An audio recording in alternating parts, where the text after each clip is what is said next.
Oh yeah. What's happening, Outrage crew? Oh my goodness. The fallout. Oh my, the fallout from Mr. Clean Talking John's evil behavior, ladies and gentlemen. Allegedly. Alright, Clean Talking's evil behavior. Alright. What we're going with. Alright. What actually happened.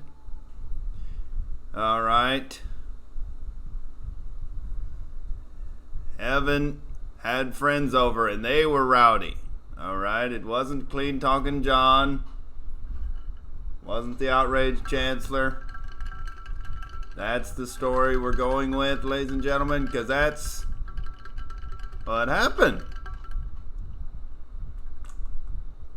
Oh my God, the fallout from crazy cat ladies, all right, who are very entitled to their audio space. You know, we will not be doing the late night streams anymore. All right, we'll be getting rowdy. All right, tentatively at 5 o'clock p.m. All right. That's going to be our rowdy time, ladies and gentlemen. I've still got to figure out how the hell I'm going to do Postmates and you know, make enough money to, you know, continue paying the rent here. All right, but you know, the assistant manager job is being preserved. All right, the possibility of the manager job is being preserved, ladies and gentlemen.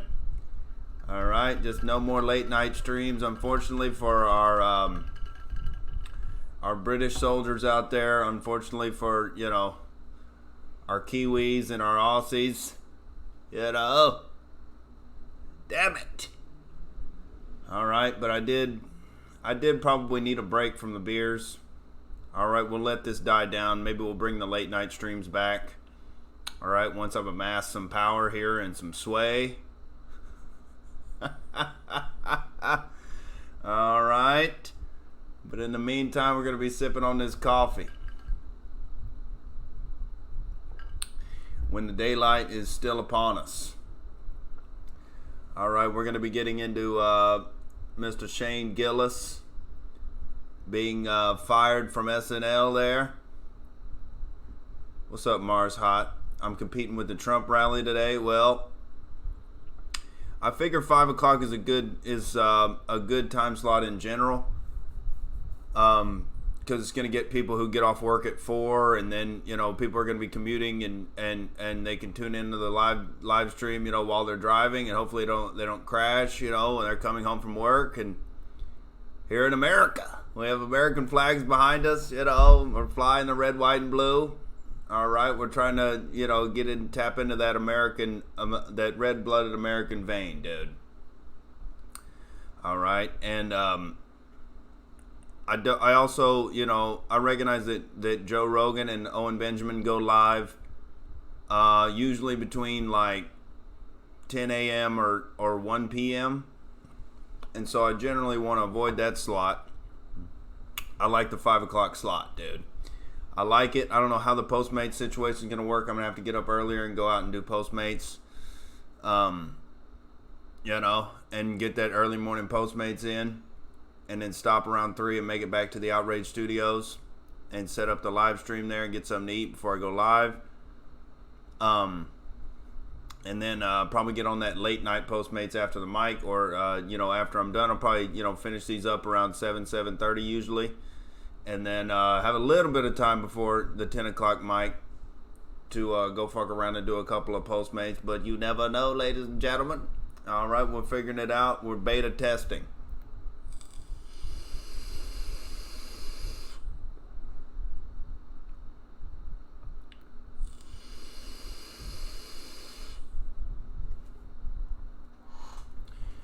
Trump's probably going to be talking about the resurfaced Kavanaugh allegations. Apparently, you know, an individual an individual named, let's see, what's his name? Max Stier, Stier, is the guy behind the new allegation that the FBI supposedly covered up. And the allegation is that one time Mr. Stier saw Brett Kavanaugh expose himself to another female student at a different alcohol-soaked party where friends pushed his penis into the woman's hand. Can you even imagine that scenario? You pull your dick out at a party and it gets pushed into a woman's hand. What does that even mean? And this is the new allegations. Oh my God, 40 years ago, Brett Kavanaugh's penis didn't necessarily rape anybody. There's no evidence of that. There's no, witnesses that verify anything of, Christine Blasey Ford's horseshit story. But oh my God, the penis behavior, pushing it into a woman's hand, scarring her for life. Oh my God. She compulsively washes that hand every day. She cannot get anything done in her life. She just has to keep washing that hand. Brett Kavanaugh has ruined her. And now he's sitting up there like a patriarchal demon. On the Supreme Court. And oh my God, the evidence of the patriarchy and the disgusting male toxicity. Good God. But it's obvious they're just bringing this horse shit out, all right, to try and throw shade at Trump on leading up to the elections, and it's going to backfire again. Because nobody believed the Kavanaugh accusers the first time. Nobody gave a fuck. We moved on. He got confirmed. And they just can't stand it. I think it's a combination of, the elections running up and then Ruth Bader Ginsburg about to croak. They're Trump's going to have a possibility of nominating 3 Supreme Court justices, and they just can't stand it.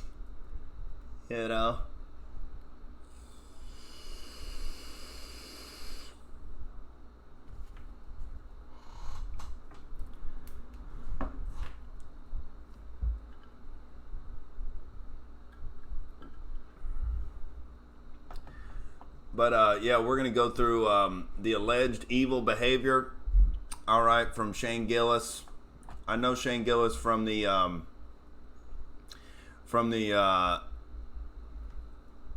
Legion of Skanks podcast. And he's been on there a few times.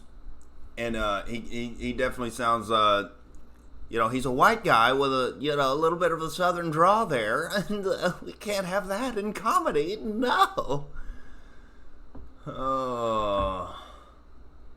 Mars Hot says, Kavanaugh's story already got corrected. Fake news strikes again. Yeah, I saw on Drudge Report there was an article about the New York Times. Like, the New York Times posted that article with the, Mr. Stier and his dire reports of the penis going into the hand. Oh, my God. And so I was reading that New York Times, and then there was a link on the Drudge Report there. New York Times faces questions all around for Kavanaugh's story. And here's the article here in the AP. Hold on, let me change the picture-in-picture here on the display capture. Excuse me.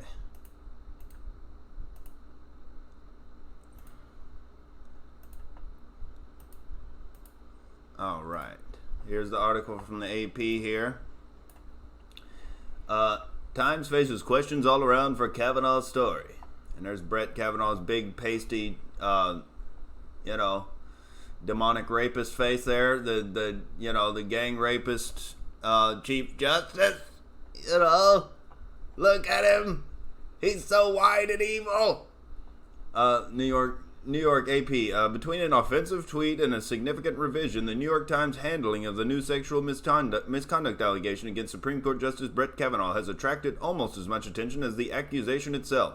The story also gave President Donald Trump and his allies fresh ammunition in his campaign against the media, where the Times was already a favorite target. The revelations that led several Democratic presidential contenders to call for Kavanaugh's impeachment came in the 11th paragraph of a story labeled, quote, news analysis that ran in the Sunday opinion section. Oh, yes, we'll just read it in the opinion and we'll insinuate and poke and prod and we don't have to have any actual evidence or any, corroborations or anything. He's a white, straight male, frat boy bastard. He has no rights, all right, guilty until proven innocent. Put it in the opinion section. But our opinion is fact here on the social justice left. The story is based on an upcoming book by Times reporters Robin Pogrebin and Kate Kelly. Oh, yes, the gargoyle women sitting up there just lashing out. Quote, the education of Brett Kavanaugh, an investigation about the junior justice's brutal confirmation battle last year. Headlined, Brett Kavanaugh fit in with the privileged kids. She did not. The story was primarily about Deborah Ramirez. Oh, yes.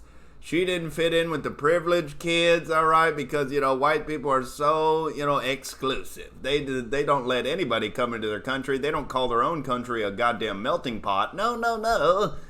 They don't, cuck out and say that that they don't have any culture and they just, and for making jokes, as we're going to see with Shane Gillis, about any other culture. Oh my God, the demonic activity. You cannot make jokes about other cultures, all right? You have to have no culture of your own, and you have to let yourself get overrun. You have to bend over and just take it while you're eating your soybeans at the veggie grill and growing your man tits and just holding that piss because they don't have a men's bathroom, dude. Suck it up, you privileged fuck. Oh, the privilege of not having your own culture, not being able to say you prefer to be around your own culture. Oh, the privilege of not even being able to make a joke about any other culture that's, currently trying to ransack you economically like the Chinese, or ransack you physically like the goddamn hordes of Mexicans coming across the border. No criticism allowed, Whitey. Let's see. Deborah Ramirez. Oh my God. The heartwarming story of a young Hispanic woman. She just wanted to fit in with the whites and they just raped her. A Connecticut woman who alleged that Kavanaugh, as a freshman at Yale in 1983, had pulled down his pants and thrust his penis at her. Oh my God, dude. Thrust his penis at her. Did he wind up and throw it? All right, it was a thrust, a penis thrust. All right, seems like he was doing some kind of pelvic dance there. All right, maybe the helicopter dick. What were you doing still in the room when he had his pants down? The hell is going on?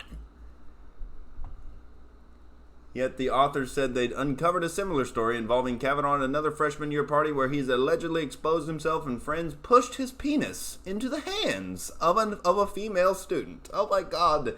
The censoring, the whole, universe revolves around Brett Kavanaugh's penis at Yale. They were all very fascinated with it, pushing and thrusting and, and just cramming and just shoving it into everyone's face.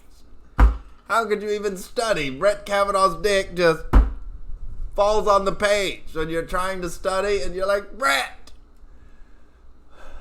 I hope you're not a Supreme Court justice someday. I'll remember this. Turn every page. There it is again. Brett. Brett, why is your penis on my shoulder when I'm just trying to study? I'm just trying to fit in with the evil whites. The racist bastards who just want to rape me. I just want to fit in with them and assimilate to their culture. And, your penis is getting in my way. Let's see. The story said former classmate Max Steyer reported the incident to the FBI. Oh my God, dude. You report some half-baked memory from 40 years ago to the FBI. Oh, God. I remember Brett Kavanaugh's penis graced the flesh of another woman's hand, and I was just, I was appalled how his penis skin touched her hand skin. Those skins should not be touching, no. Reported the incident to the FBI and senators as Kavanaugh's nomination was being discussed, but Steyer said, said Steyer would not discuss it with the authors. Kavanaugh would not comment on the story. After the story was posted online, but before it was in the print edition, the Times revised the story to add that the book reported the woman supposedly involved in the incident declined to be interviewed, and that her friends say she doesn't recall the incident. Oh! That's another case of, the Democratic prodders and thrusters. They're the ones doing the prodding and thrusting. They're thrusting these women into the light. You know what you remember, all right? We wrote this piece of fan fiction, just like the Steele dossier, about, the evil dick activity. And we just got to stand up there and say that it's all true. All right? And then we're going to win the election and Trump will be taken down.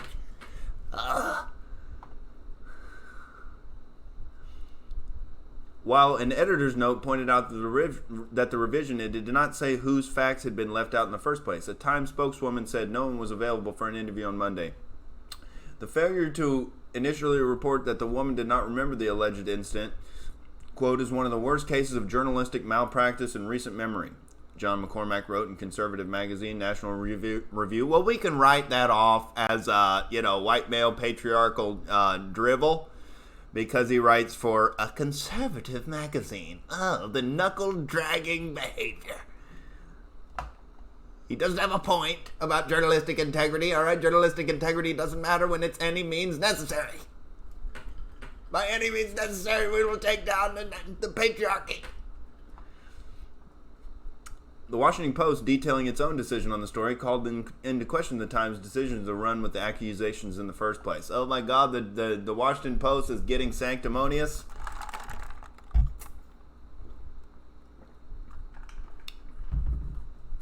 Anyway, more typical horse shit, dude. More typical horse shit. What's up, Outrage crew? What up, Dave Kranick? What up, Alex Jews? What up, Rabies Bear? What up from outside space? What up, trees? Yeah, Dave Kranick says, are you streaming now for a while? Or are you going to stream later tonight? Yeah, I'm streaming. I'm streaming. 5 o'clock is the new tentative time slot. All right, we have allegedly been entirely too loud. All right. In this apartment complex, I will not detail, who was particularly loud. All right, it's up for question. All right, there's investigations ongoing, and so everything is alleged. All right, and allegedly it wasn't even Clean Talking John Bailey or the outraged chancellor. All right, who got too loud. All right, but the point being, we cannot do the late night streams anymore. We're gonna get rowdy at 5 o'clock p.m. What up, front hole? What up, Cactus Jack? We were just detailing the new horseshit rollout against Brett Kavanaugh. And oh my God, Brett Kavanaugh's penis touched a woman's hand 35 years ago. And throw him in the gulag. I was looking for this tweet that they said that the Times put out that was retarded. Let's see. The Times also apologized for an offensive tweet sent out by the opinion section advertising its initial story. The tweet said, quote, having a penis thrust in your face at a drunken dorm party may seem like harmless fun. But when Brett Kavanaugh did it to her, Deborah Ramirez says, it confirmed that she didn't belong at Yale University in the first place. Oh, fuck, dude. Oh, it wasn't until I saw that penis. Oh, I thought I was going to go in and study at Yale and just work very hard. And I was trying to, to let loose and go to a party. And then all of a sudden, Brett Kavanaugh's dick flopped on my study papers, and I could not continue to study. Oh my God, dude. May seem like harmless fun. Alright. But when a white male does it, who's, generally conservative minded, and he's also on the Supreme Court, it's rape.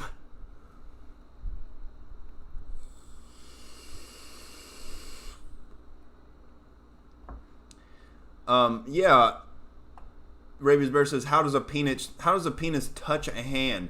That language is so, like, weird. Like, he exposed himself, and then other people at the party pushed his penis into a woman's hand. Like, she was just holding up her hands like, no! She was like Michael Brown, hands up, don't come shoot.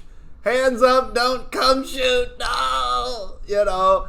And Brett Kavanaugh was just furiously, on this demon masturbatory activity and just encroaching upon her and dancing and flipping his dick around, And then he was like, he had some reservations about it. And he pulled back and then boom, they shoved him into the woman's poor little hands, and the penis skin graced it. So goddamn retarded, dude.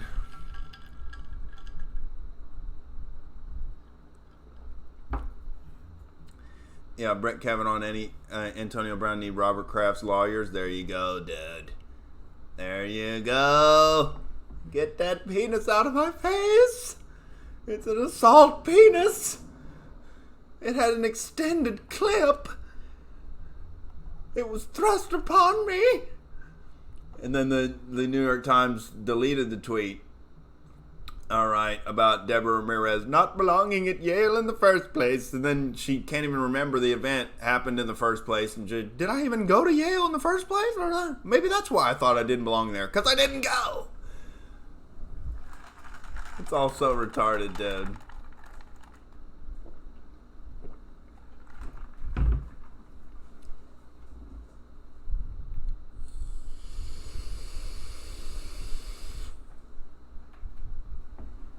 Alex Hughes says, you telling me some college kids did some sex stuff in the 80s? Well, it's very bad when it's white males, thrusting their penis at poor little Hispanic women who are just trying to fit in at Yale and study in their textbooks, and then all of a sudden that dick's on the page. No, I was just trying to fit in. Rabies Bear says, the trouble with this world these days is nobody drinks coffee from the skulls of their enemies. Well, I feel that sentiment. We're shaming our enemies with mockery. All right, and I'm drinking my espresso out of a tin cup here. All right, but I'm not ruling out the possibility that if any enemies try to encroach upon my territory, and I happen to have say a shotgun provided by Dave Craddock or something in the domicile, and then I have to take them out, and I might confiscate a souvenir, all right, to become a coffee cup, all right. I'm not going to rule that out, because it would be pretty badass. It would, revitalize the old nickname for the outraged chancellor, the consensual Genghis Khan, all right, because we respect Genghis Khan's work ethic, all right, but he was a little heavy on the rape. He was a little heavy on the pillaging. All right, we're not exactly trying to do that. All right, we're trying to achieve things voluntarily. All right, we're trying to do things consensually. All right, it's consensual Genghis Khan.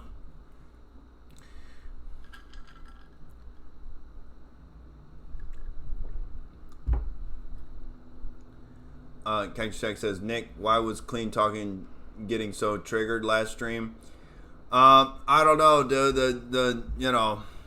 Some people just, even the roasters. See, Clean Talking, he roasts a lot, but he doesn't get roasted a lot, and the outrage crew is, they'll come back at you. All right, and sometimes, even the best of us can be triggered.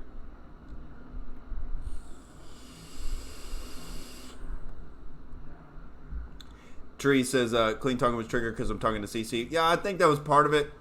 He's having this long distance chatty relationship with some New Zealand woman who he's never met. And then she comes and watches the streams, dude, and he's very, very protective over this, hypothetical lovely woman that he's never met. What's crack-a-lack G Prime? I gotta get off picture-in-picture here. Get the fuck out of here with this article. The fuck out of here, dude.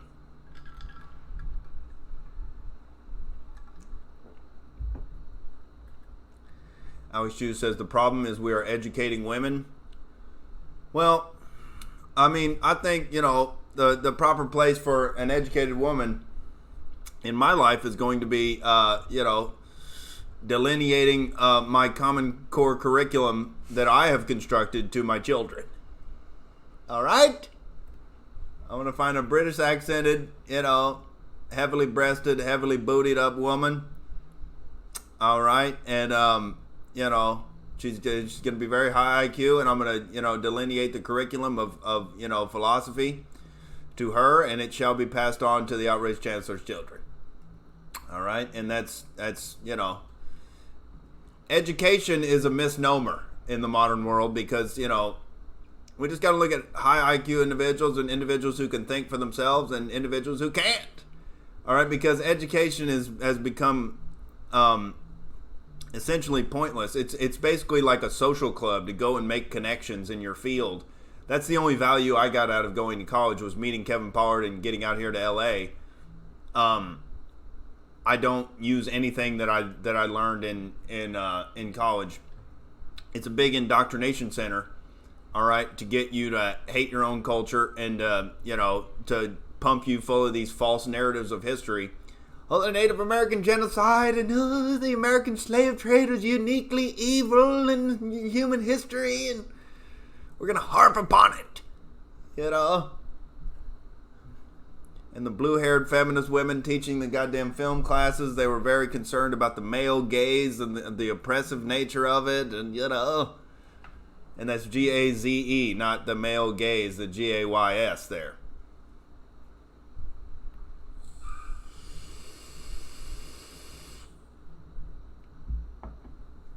Dave Krennic says CC is a catfish. Well, I have no evidence for that, but that would be hilarious.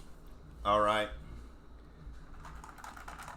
I don't know what Clean Talking is doing, talking to women all the way across the goddamn planet.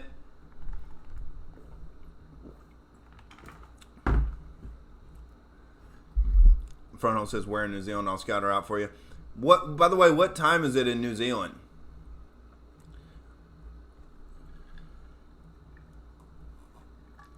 Alex Hughes says, who, in parentheses, controls education? Well, to me, the demographic doesn't matter. The information is just false that they're pumping into you.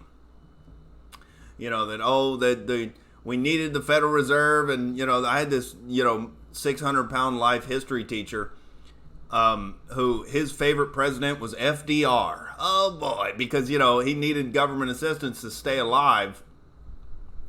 This teacher, all right, because, he needed his nice little health insurance and, he needed all this goddamn medical activity and Medicare and all this shit. And he was on breathing tubes. He was a big Jabba the Hutt individual that never worked out and never took care of his body. And he was paying for it in his elder years. And goddamn it, that's why he loved FDR. Because he stepped in and created all these horseshit government programs. And, in his view, helped end the Great Depression. But a lot of economists estimate that the correction of the market would have been a lot swifter and a lot more efficient without all of the government horseshit money dumped upon it.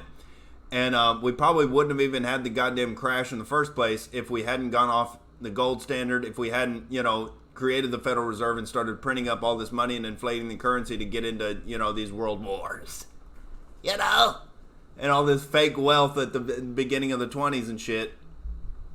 And, all the misallocation of resources that happens when you just get government intervention rampant in the economy.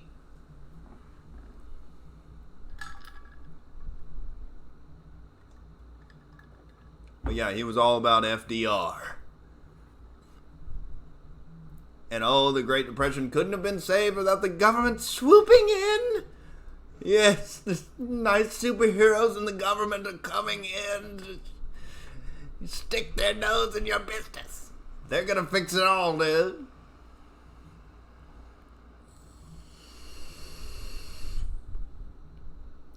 Dave Krennic said, Nick, did you see the forum with Candace Owens and all the rappers, T.I. and Puffy? No, I didn't, but that sounds cool, man. That sounds cool because, you know, the hip-hop culture is at the forefront of, you know, like leading black culture.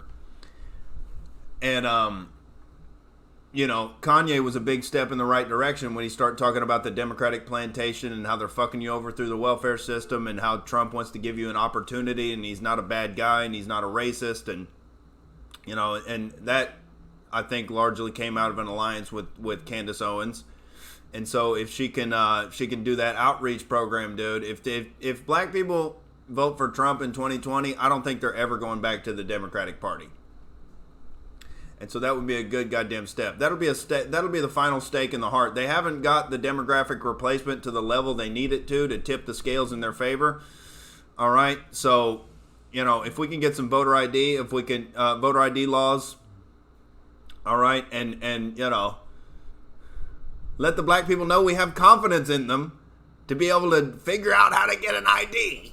And we don't think it's racist to have a voter ID law. But it's actually racist to consider that black people can't get an ID. You know, it's racist to be able to require them to be able to vote. But if we get more of the border wall built up, if we get some voter ID laws in place, all right, if Candace Owens can, you know, start shaking her ass in some of these rap videos and you know, promoting free market individualism, dude, that's perfect. I'm not saying she has to shake her ass in the music videos, but, you know, I wouldn't be opposed to it. I wouldn't be opposed, you know, to popping a bottle of champagne and pouring it all over Candace Owens and celebrating Americana. You know, I wouldn't be opposed. All right.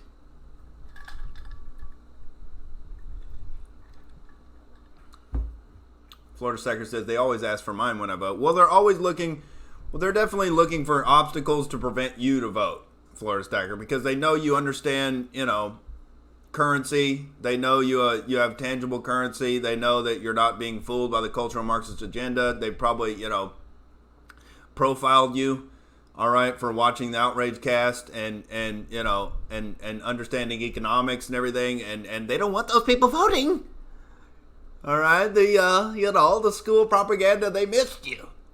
Somehow you missed the propaganda in school, and, you know, you're out there wrestling alligators in Florida and creating your own currency, dude, and they hate it. You know, they don't want you to vote, all right, because you're a rational, intelligent voter. They don't want those, dude. They want the dumbed down drones that are going to vote for the free shit.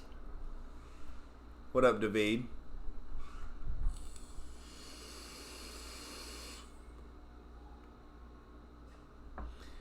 Dave Krennic says T.I. is a brainwashed demon rat. Candace ate him for breakfast. Oh, dude, that might be a good watch. Post a link up if you got a short clip of it, because I don't want to go click through a video unless I already have it. Time stamped there. Speaking of, Saturday Night Live has officially confirmed that they don't want funny. All right, that's not what they're looking for. It hasn't been what they're looking for a long goddamn time. All right, they're looking for diversity. All right, they're looking for safety. And they're looking for safe spaces. We wouldn't want any of the audience of the soft-minded, you know, jelly-brained individuals that actually watch Saturday Night Live still. They wouldn't want them to be triggered and turned off.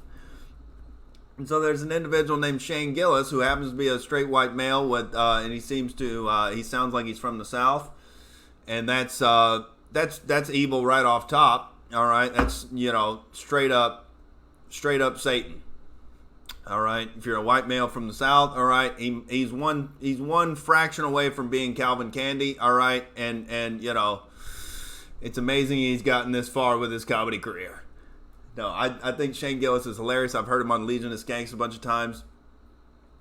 And now the Twitter outrage mob has come after Shane Gillis.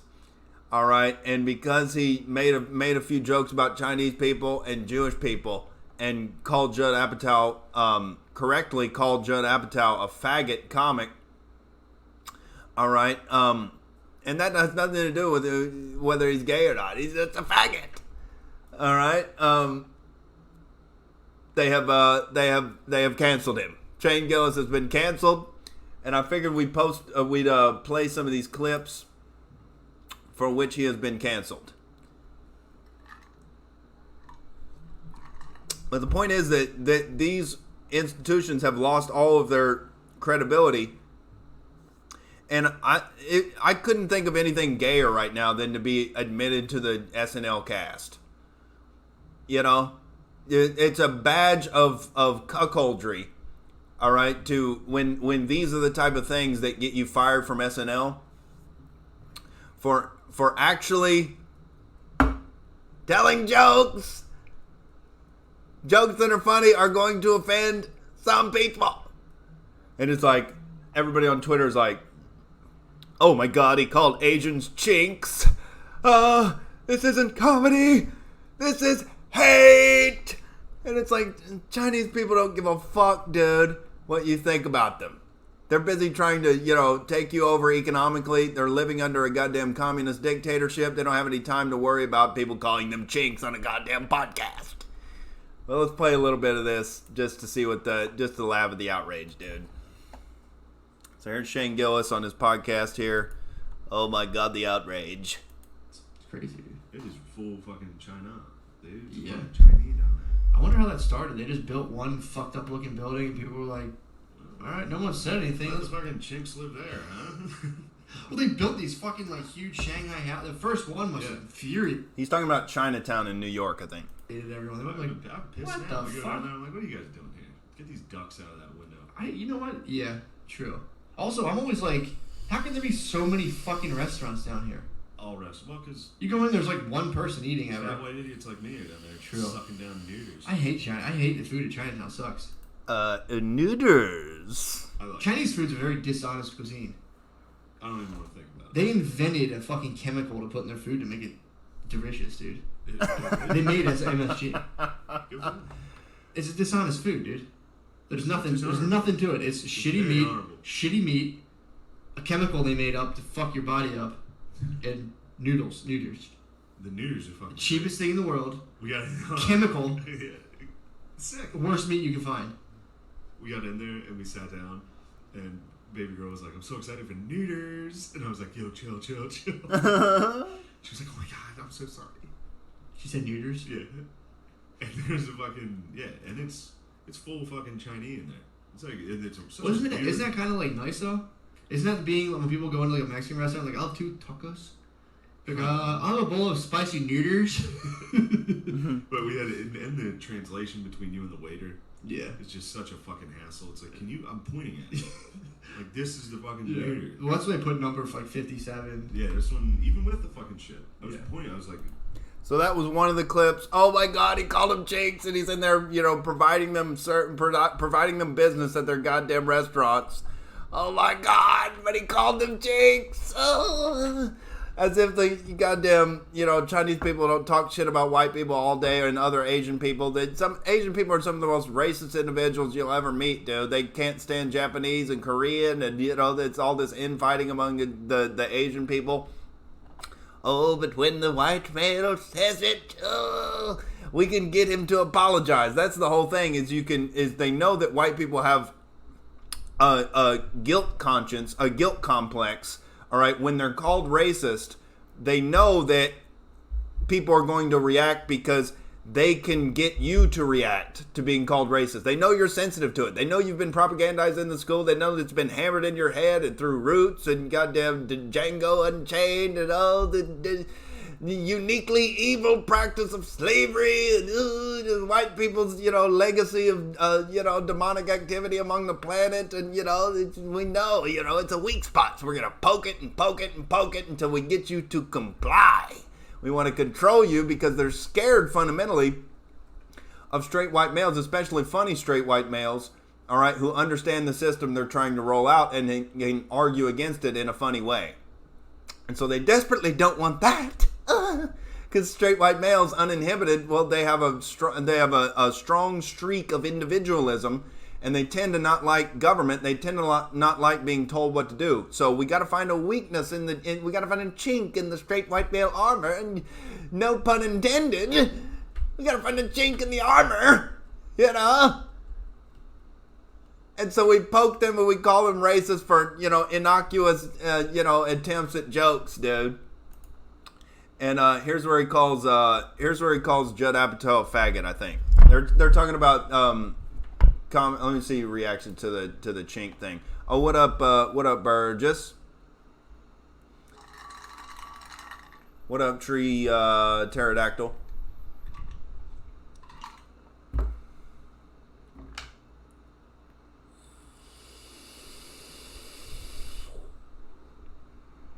David says, yeah, racism is just a communist concept. Yeah, it's this idea that people can get outraged as a collective. And, we're going to offend the Chinese demographic, as if they have no brains or rational processing centers in their own goddamn heads to be able to evaluate what's a joke or not.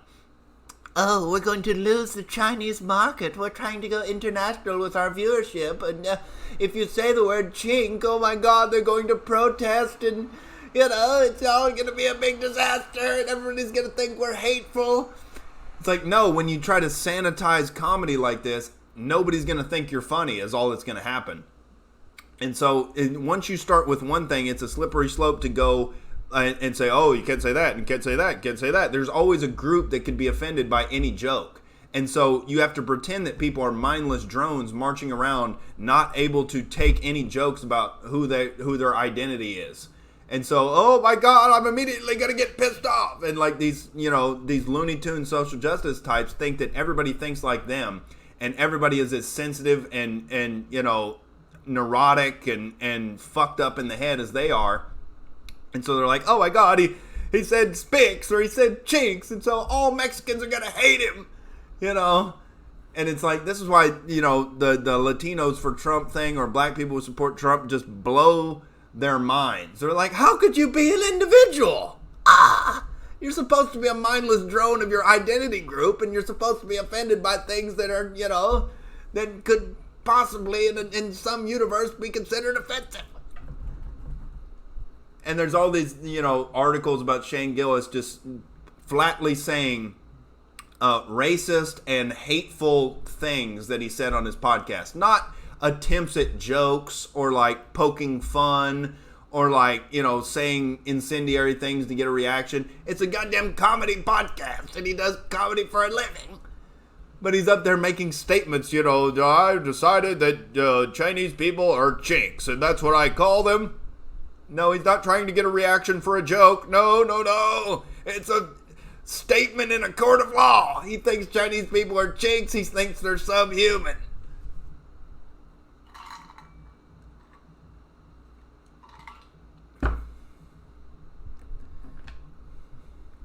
David says, seriously, SNL has been so bad for so long. I dislike anyone who wants to be on it. Yeah.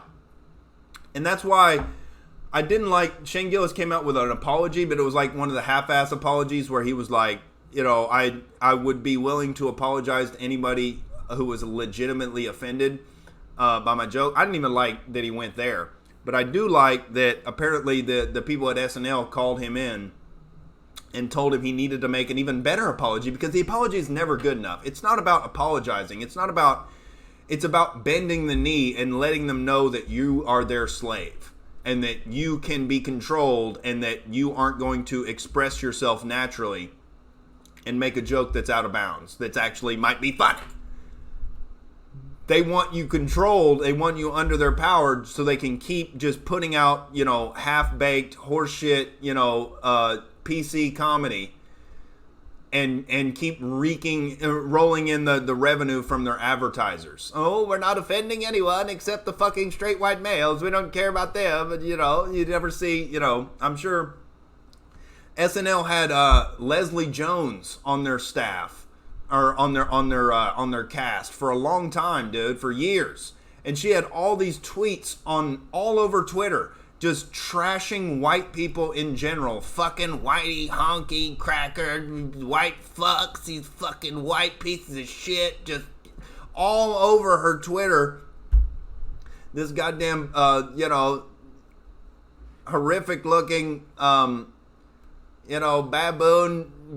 looking individual just out there just slinging shit all over Twitter about white people in general, dude. But that's fine. That's culturally endorsed. That's good. We like that. Yeah, keep that going. Yes, we can get the straight white males to hate themselves and they won't vote for smaller government, and we can just keep amassing power and keep rolling in that ad revenue, and oh my God, let's keep it rolling. Because white people don't defend themselves, so we can attack and attack and attack and attack. And we can play them off against other groups and say they're racist and divide and conquer.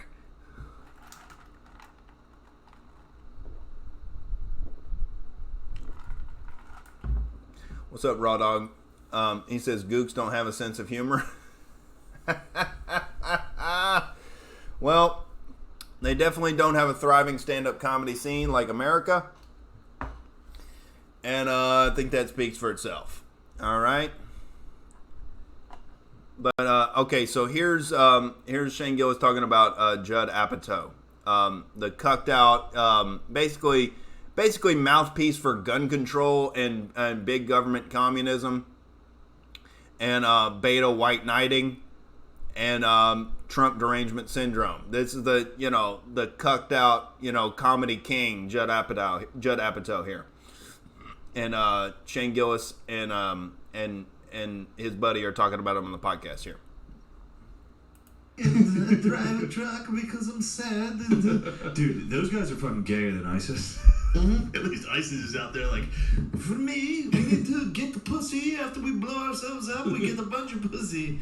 These white faggot comics. Oh yeah, they're like, I'm just sad because life's hard, and like it turns out, and I'm gay. Yeah, they're like they don't know if they don't like girl virgins, dude. Yeah, exactly. Welcome to Earth.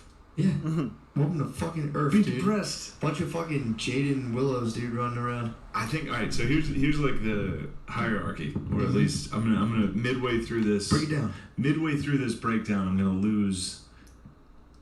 There's gonna be no control. Break it down, dude. You have to be a fucking idiot to be happy. Okay. To be genuinely happy in life, I think you might have to be fucking dumb. I'll give you that. You can become great and then become happy, probably. Yes. But to be a run-of-the-mill human being, basically any of our listeners, you have to be a fucking... you have to be or us. And yeah, us. And us. I'm including us. Yeah. Like, we're not talking to fucking LeBron James and I think Joe Rogan. He sounds pretty happy. Yeah. He sounds like he's also kind of fucking dumb, too. Joe Rogan is dumb enough to be happy. Yeah. You have to be kind of fucking stupid to be happy. Yeah. But you also have to be stupid to wear depression like a badge of honor. Yeah, 100%. So, like, you can be depressed. Just be smart enough to realize that so is pretty much everyone. Yeah. That's intelligent. That is aware of the, horrific life. Pretty much anyone who grasps their fucking mortality is just like, oh, God damn it's just sad. But then how dumb do you have to be to, like, watch a guy like Chris Gethard or whatever, watch his special and be like, man, that was really moving. That guy, that was super powerful. Well, I guess so. If That fucking sucks. Well, if you're... So they were talking about the comics that go up there and just confess about, I'm getting vulnerable on stage and there's not many jokes, but, I thought I was gay and then I wasn't and now I'm sad. Judd Apatow special apparently is what they're talking about. I didn't watch Judd Apatow special, but apparently that was the goddamn gist. All right. And there is a point to be had there about, the social controllers at the top of this agenda are very high IQ. They're very calculated. They're very disgusting. All right. And they want power and they want control. But the people that they rely on to perpetuate their retarded views are very, very dumb. You have to be very dumb to, identify with that type of comedy and be like, oh my God, it was so powerful. He was talking about how life is hard and, basically what they were saying on the podcast there. And, Judd Apatow, he has made some funny movies. All right.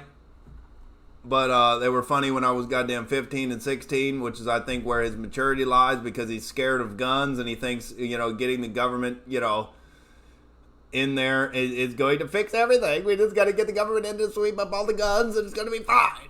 All right, because I don't believe in the sky daddy called religion, so I need to believe in the big government daddy to come in and keep things civil.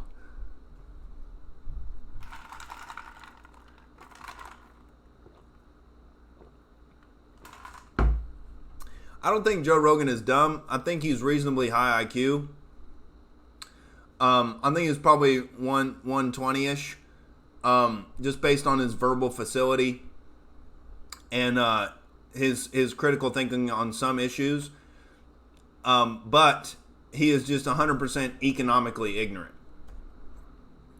and he doesn't understand how the cultural aspects of the social justice left and the leftism in general can lead to totalitarianism, and he's starting to get it now. He's talking to people about censorship, and he recognizes that it's all coming from the left and everything, but he still has this thing in his head where he's like, the 60s counterculture movement, where it's like, oh, we're just rebelling against the Christian right, who's all stifled and stuffy, and they don't know what's cool, and he's still in that mind state. And there was a legitimate impulse from the 60s counterculture that was all about that flower power and individual freedom and anti-war. But it got heavily corrupted by very violent communistic impulses and power-hungry people who are very resentful and know that they're not going to be able to compete in the legitimate free market. And so we need to, get the controls of the levers of power and get in there and manipulate things in our favor. And that's the underlying thing underneath all of the attacks of straight white males. Is straight white males on average are pretty high IQ and pretty anti-government, and in order to amass some government power, you need to demonize the straight white males. And if you can't win their vote, if you can't anesthetize them through soybeans and veggie grill, all right, if they refuse, your Impossible Burgers, all right, you're left with having to, try to demographically replace them, all right, and demonize them constantly in the media and not let them perform on big platforms like SNL. Meanwhile, SNL is slowly not becoming a meaningful platform at all. When they cut out and try to, sterilize comedy and don't let anybody who's ever said anything that could have potentially offended anyone, they don't get let on the show. And so the show is going to suck a big fat Bigfoot dick. All right, that's what you're going to smell. That's what you're going to taste when you tune in to Saturday Night Live. All right, it's going to be like Ron Burgundy's cologne there. All right, that smells like Bigfoot's dick. All right, that's what it's going to be when you tune into SNL. Because it's so just, cleansed for the palate of the dumbed-down social justice knuckle-dragging morons. Dave Krennic says, my nurse thinks you're funny, Nick. Well, shout out to Dave Krennic's nurse, all right? We desperately want to, keep Dave Krennic around for Western civilization. Shout out to you. All right, you're doing the Lord's work. What's up, Birdie Cracker?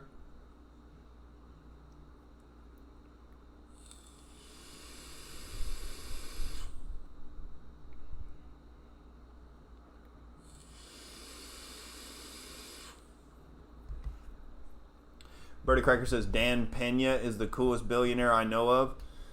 Yeah, I heard him on the Rogan podcast, and then I looked into him. It seems like he made a few fortunate investments there, pun intended. And then,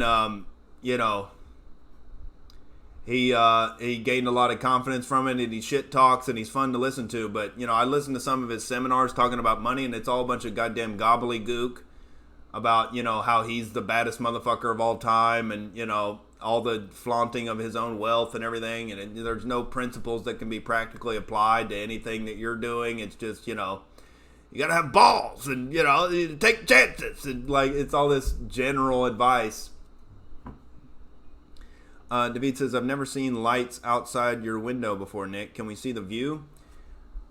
You're talking about the window behind me? It's just a view of the pool there. Just a view of the pool. And I don't think the cord from the webcam will reach. Raw Dog says, you see Rogan bullying Dan Aykroyd. I don't know why you use that language. It seems like Rogan was just legitimately questioning some of Dan Aykroyd's horse shit. And Dan Aykroyd is definitely fun to listen to. But he believes in a bunch of goddamn nonsense. And he has all these, anecdotal stories with no evidence. And, he might as well be a religious fundamentalist that's trying to pretend like it's true. And, that's fine. But I do want to drink some of Dan Aykroyd's vodka for sure. Tree says, so you can't stream at midnight anymore? No, I cannot. All right, we cannot get rowdy at midnight in the Outrage complex anymore.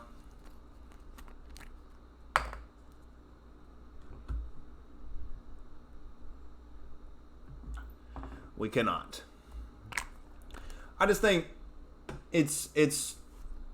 I'm done playing any of the goddamn UFO guessing games.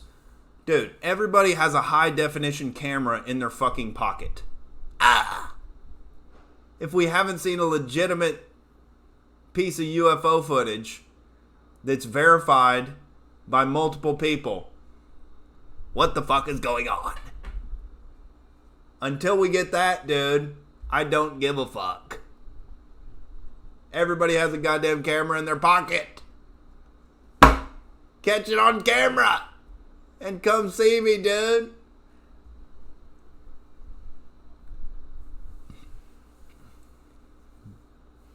Alright, Bird. Just catch you later, buddy.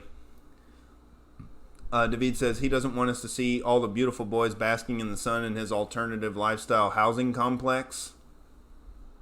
Oh, you talking about me? Dude, I do not have a collection of boys basking in the sun, all right? I keep them stowed away in the storage room, all right? And I make them earn their sunlight, all right? You think I just, I don't wield my power? Dude, you got to keep them in line, all right? It's like Plato's cave. I keep them in Plato's cave, and I give them small glimpses of the outside world, and otherwise they're gonna, they're gonna see the outside world, and they're gonna smell that fresh air, and they're gonna want a lot more of it, and then the outrage chancellor, is gonna have to keep them on leashes and everything, and I don't want that, dude. I keep them, mentally broken. All right, I keep them in Plato's cave. All right, I'm just exercising, what the cultural Marxist controllers do on my own small scale. All right. I have my own public school curriculum being taught to them down there about how to, not trust their own lying eyes. All right? Their only existence is the storage room. Plato's cave is a homosexual kidnapper. Yeah, dude. Well, it's only right, because Plato and Socrates probably had their own, their own little boy toys there.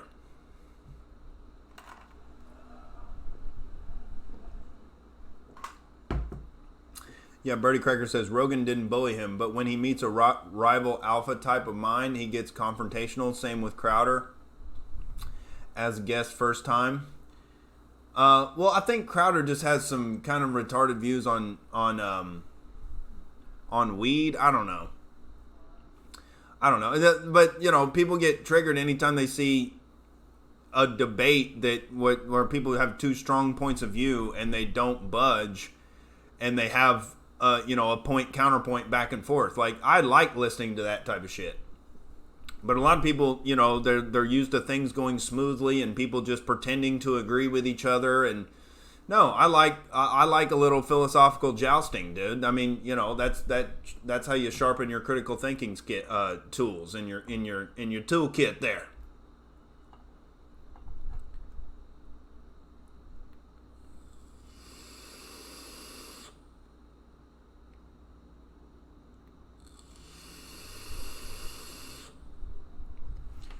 Florida Stacker, yes.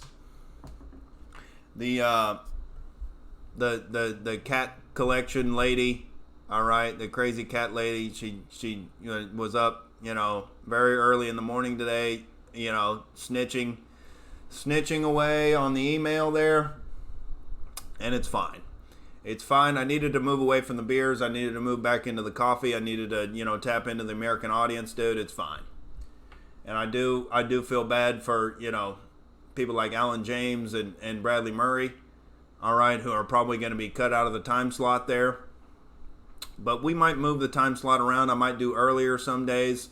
I like the 5 o'clock because it gets me ramped up, running the mouthpiece here right before I go up and do stand-up. So, but it is right in the heart of, the busiest Postmates hours for me. It's 6 o'clock right now in LA. I know Postmates is on fire right now, and I'm not out there making that money. All right, but I'm here with the Outrage crew, and I trust the Outrage crew to eventually support me, so I don't have to do Postmates. All right, PayPal.me/Outrage TV if you want to contribute to the Chancellor Independence Fund. All right, where I don't have to depend on, going out here and slaving away for the tips of these rich individuals out here in Beverly Hills.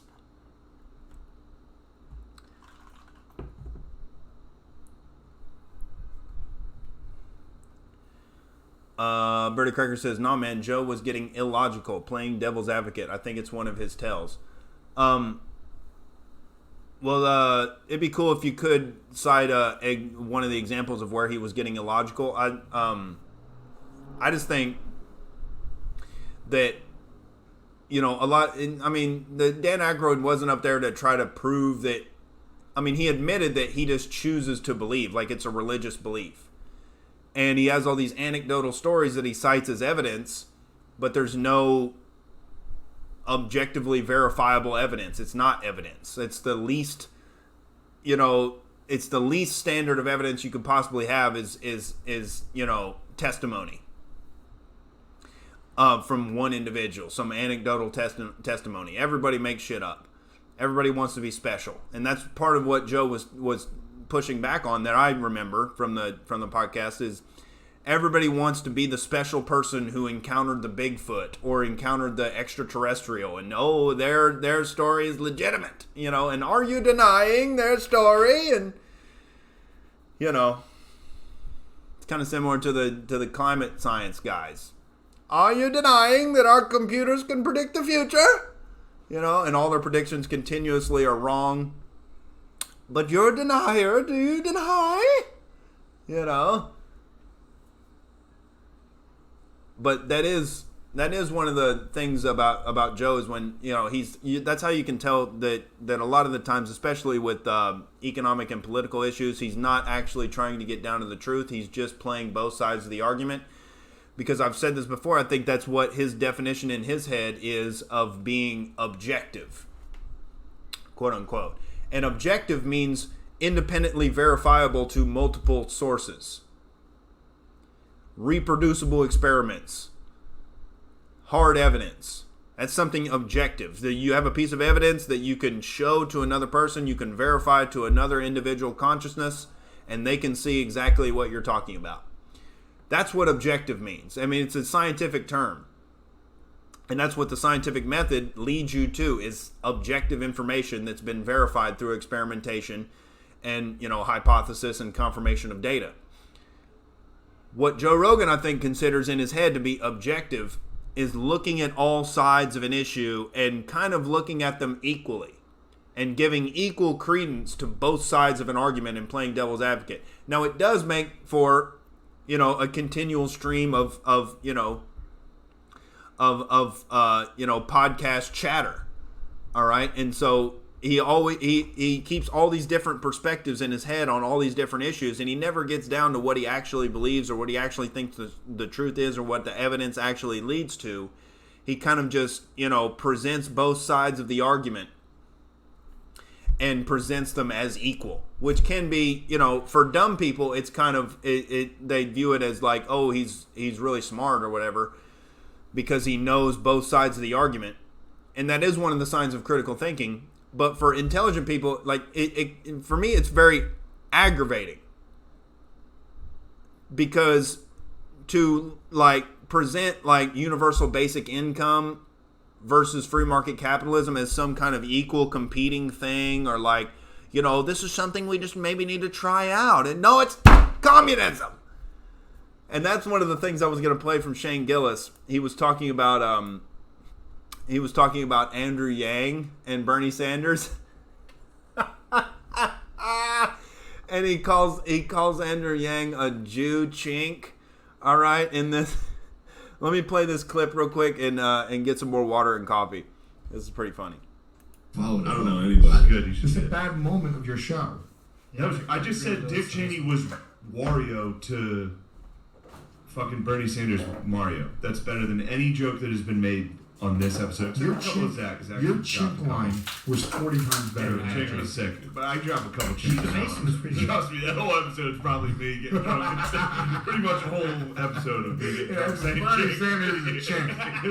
Who, that Jew chink? Come on. Commie Jew chink? Next, please. Next. Give me the next candidate, Dennis. Jew chink, next. Actually, they are running a Jew chink. Chang, dude. Ah, shit. Yang or Chang? Yeah. What happened with Tony Robbins now? I heard we're going straight to that? heard he's stealing my This is bet. great.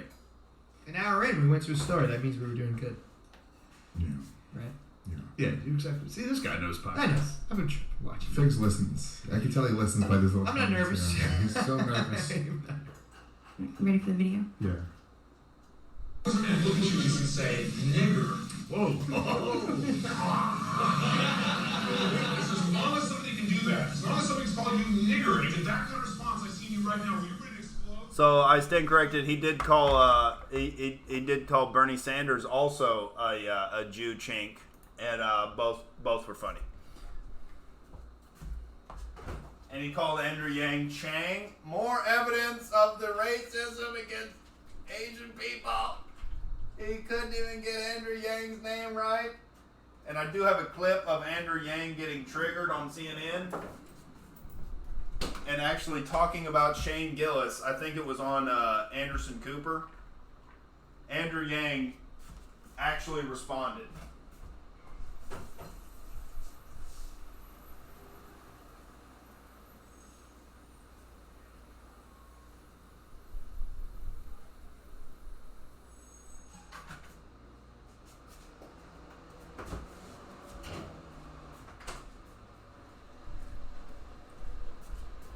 All right, ladies and gentlemen, I'm all coffee and watered up. All right, but let me take an outrage piss here real quick, and I shall return and read some comments here.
All right. All right, people still talking about Joe Rogan? Yeah.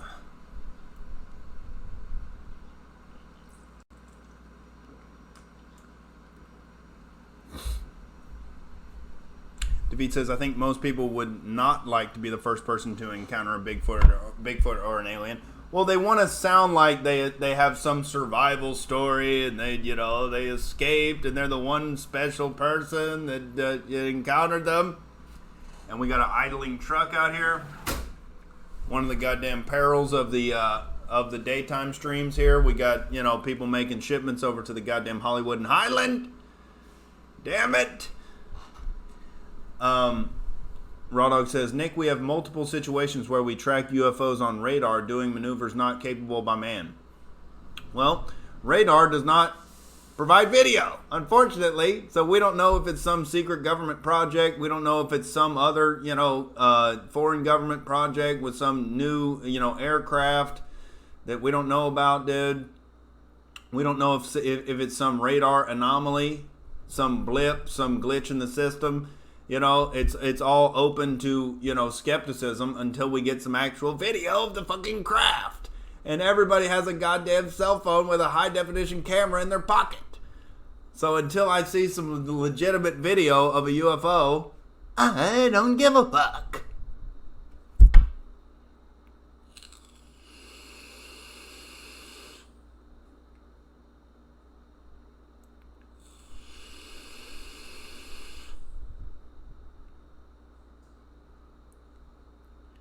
Rodok says, Joe playing devil's advocate for 2 hours is irritating. Yes, well, that's because, you tune into the Outrage cast, we get down to the root of the truth, all right? And, we satisfy individuals with the goddamn arguments, all right?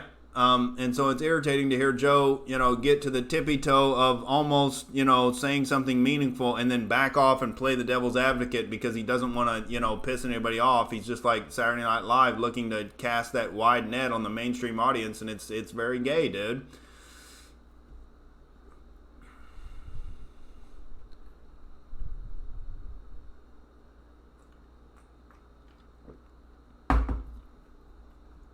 Alex Hughes says, UBI is a check in the mail, Nick, not communism. Well, where is the money coming from? Who's paying for it? Seems like it's taxation. Seems like it's from a federally mandated monopoly stealing your goddamn money. Seems like it's run by the government. Seems pretty goddamn commie to me. What are you, one of them commie chink Jews? And I love how in the Shane Gillis articles they were saying that just because he said Jew, that was some kind of ethnic slur. You can't even say Jew. Oh, but you can say Jew because we're saying it here on the Outrage Cast, and nobody's goddamn stopping us because we're not trying to get into the fake corporate whore endorsed media. All right, that's not fun to begin with and not funny at all. All right, we're here, we're independent, we're staying funny. David says he wants Tulsi Gabbard to deliver his UBI in a wetsuit. Well, that would be a nice addendum to the communistic activity there, but, I'm still not tempted.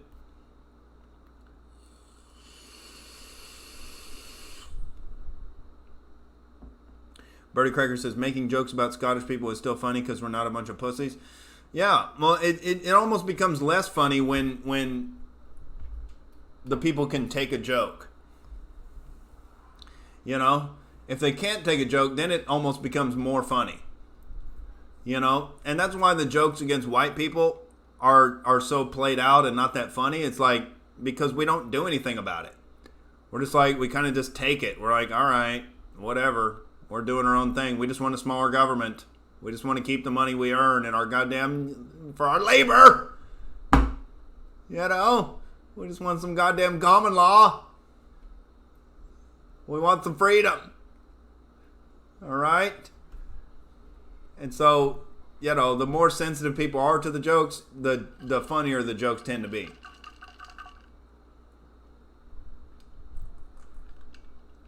I like this for some reason. Alex Hughes just says, I heard Tulsi is a slut in all capitals with an exclamation point. Oh, Alex Juice has some inside information there about Tulsi Gabbard. All right, no comment. Bernie Kirk says, bro, I got into the coffee too lately, man.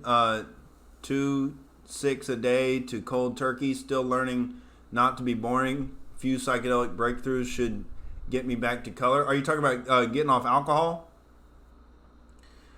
Well, dude, there's nothing boring about coffee. All right, you get caffeinated up, you get fired up, dude. You feel good. Just get some good food in you, and you don't need alcohol to be funny. You know, you just gotta loosen up alcohol. It gives you that dopamine and it loosens you up, but it comes at a cost. And I'm not saying I'm going sober or anything. Unfortunately I can't do the late night streams anymore. And the coffee is just as fine. I get all pepped up on the goddamn espresso. I'm going on 8 shots of espresso here. And nothing wrong with it, especially in the middle of the day. But I do tend to like to have a beer or two or a shot before I go up on stage for stand up.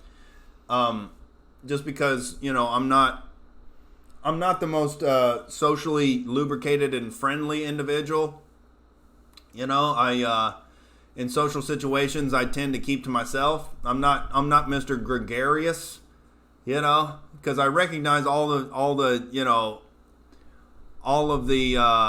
factors that go into what it would take to have somebody as a good friend, and all these things like hedging in my head. And I like a beer or two in social situations just to go up there and let loose and not give a fuck. But that's for stand-up comedy. Nothing wrong with having a little booze to lubricate the social activity.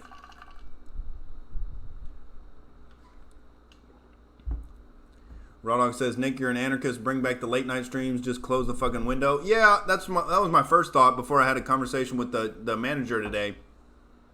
But we're just going to lay low on the outrage on the late night streams for a little while, because I'm not going to take any chances.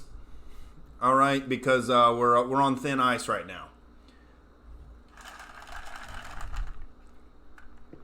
But I'm not saying I'm abandoning the beers. I'm not saying I'm abandoning the late night streams.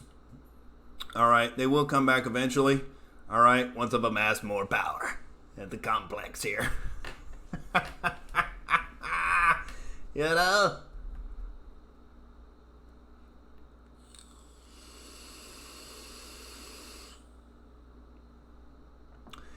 Florida Stacker says, I like what Dave Chappelle said. He felt like his inner agent on his special the other night. That was so funny. Yeah, Chappelle gets paid $60 million for that, but Shane Gillis says chink one time on a podcast and makes fun of neuters, and he gets goddamn canceled. There's your difference. All right? That's black privilege for you. And it's not just black privilege, it's anybody but white people can get away with anything they goddamn want. And it all gets swept under the rug because they're not out there arguing for smaller government. They're not calling out the cultural Marxist agenda. They're not, making fun of cultures trying to ransack America. You just make fun of the host population in America, dude. It's fine. All right? Because they're trying to eradicate them and amass power and take it over.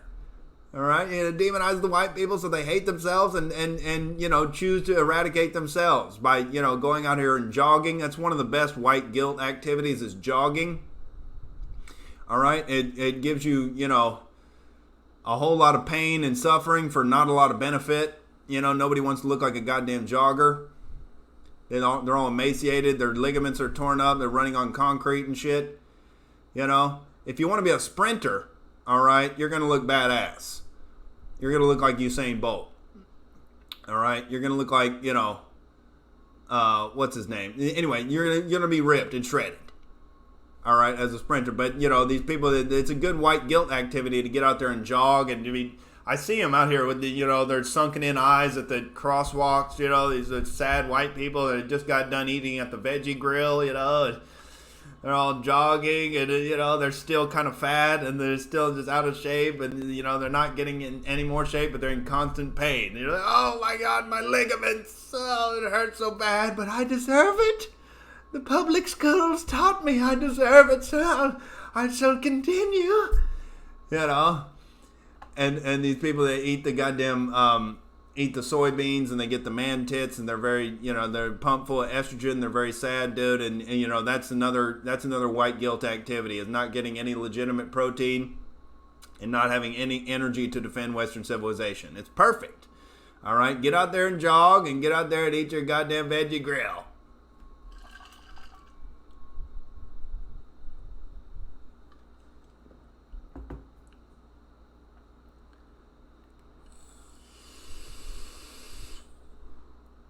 Raw Dog says, we have video too. Where you been, under a rock? Did you post it? Is that what you posted to Discord? I saw Raw Dog posted something to Discord here. Did you post the UFO videos? Oh, here we go. U.S. military jets encounter unknown object, UFO, New York Times. Okay, we'll check that out in a second.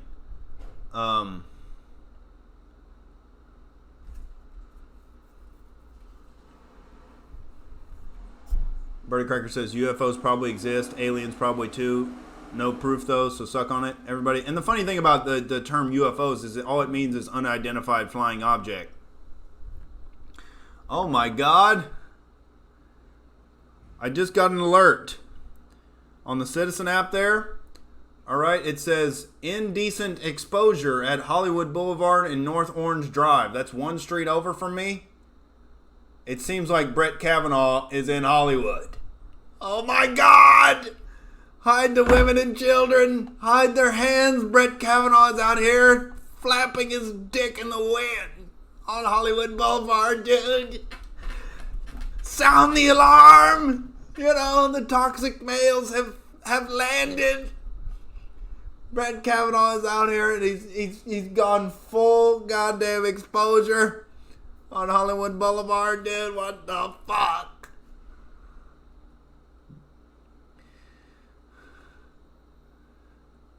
David says, who are the worst at taking jokes? Women. Women, unquestionably. Women, unquestionably. They always view it as a goddamn personal attack, and it's never, it's never not serious, and oh my God, but some women who are raised around rowdy brothers when they're growing up, they can take the joke. Those women can be pretty fun to be around. But for the most part, they're too goddamn sensitive, and they don't know how to discern a joke from somebody who's actually being an asshole. And that's at the root of why comedy is being ruined. It's not just women. It's a feminized mind state of trying to appease everyone's mental capacity and consciousness. And, don't trigger or offend anyone. And it's like, good luck doing comedy when you can't touch on any topics that may have troubled somebody in the past and may make them upset. Oh my God. Walk on this goddamn landmine field and try to do the hardest thing you could possibly do, stand-up comedy and be funny.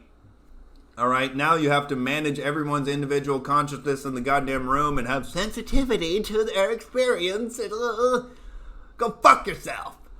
Get over it. Or don't go to a comedy show.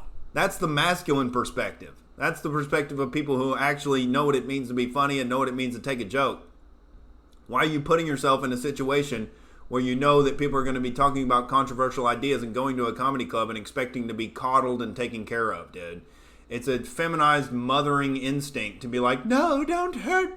The children are going to be hurt. They're going to be scarred by your joking. And it's like the mom who won't let the kid climb a tree. And the dad's like, fuck it, let him climb the tree. And then the kid breaks his arm. And it's like, you learned your lesson. Don't climb up that high, dumbass.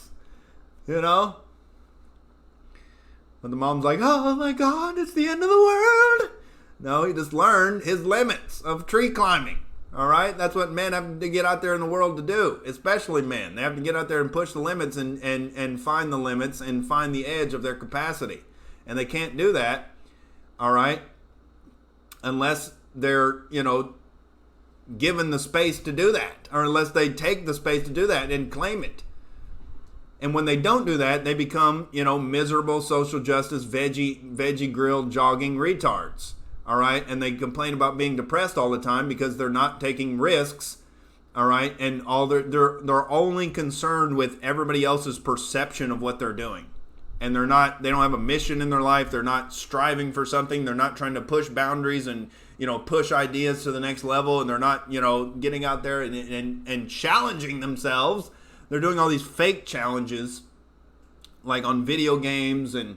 Fake challenging themselves to see how many, pints of ice cream they can eat and still be sad, and how many Impossible burgers they can eat before their hormonal system gets fully taken over by estrogen. Those are the challenges that they're engaging in, dude. Barber says, what kind of haircut do you want, sir? Nick, I just really want to turn up. Barber says, turnip? Say no more. Dad, I am turned up. All right, this haircut is very turned up. It's very sexy. Don't be jealous.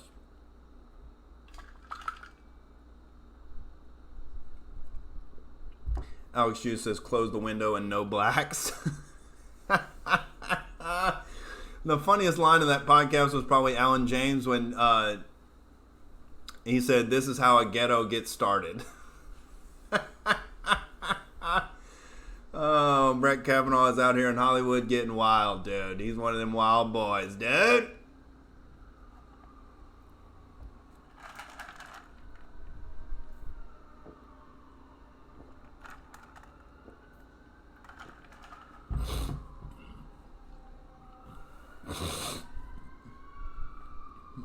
David says, in communism, in the end, they say the state will wither away like an anarchist utopia. I mean, it won't work, but that's the idea. As an anarchist, how do you feel about that? Well, there's no way to redistribute income without a centralized monopoly of force.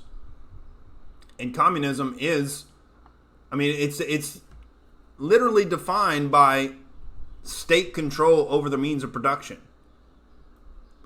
I mean, there has to be a state for it to be communism. Otherwise, it's just individualism. If you're not compelling people, if you're not taking their money, if you're not forcibly withdrawing their goddamn money, there's no control over their behavior. And so then it's just individual freedom. There has to be a state for communism to make sense whatsoever. I mean, in that idea, in communism, in the end, they say the state will wither away like an anarchist utopia. Well, then, how are they going to redistribute income to the, to these individuals who don't work? Are they saying they're going to train, the new communist, the new Soviet man? They're going to train people, into doing this on their own without being compelled to do it? It's never going to work, dude. And all human desires are infinite. We all want Ferraris. We all want a big goddamn house. We all want to keep the effects of our labor. That's why we make contracts with goddamn employers to be able to be paid for our goddamn labor. We make the contracts we expect to be paid. And everybody wants to reach their full potential. They want to, all their desires are infinite. All right? Everybody wants to be, Boss Hogan with a goddamn Ferrari and a mansion. But also, in a free market, if you let people keep their own money, there is a legitimate impulse to help the downtrodden.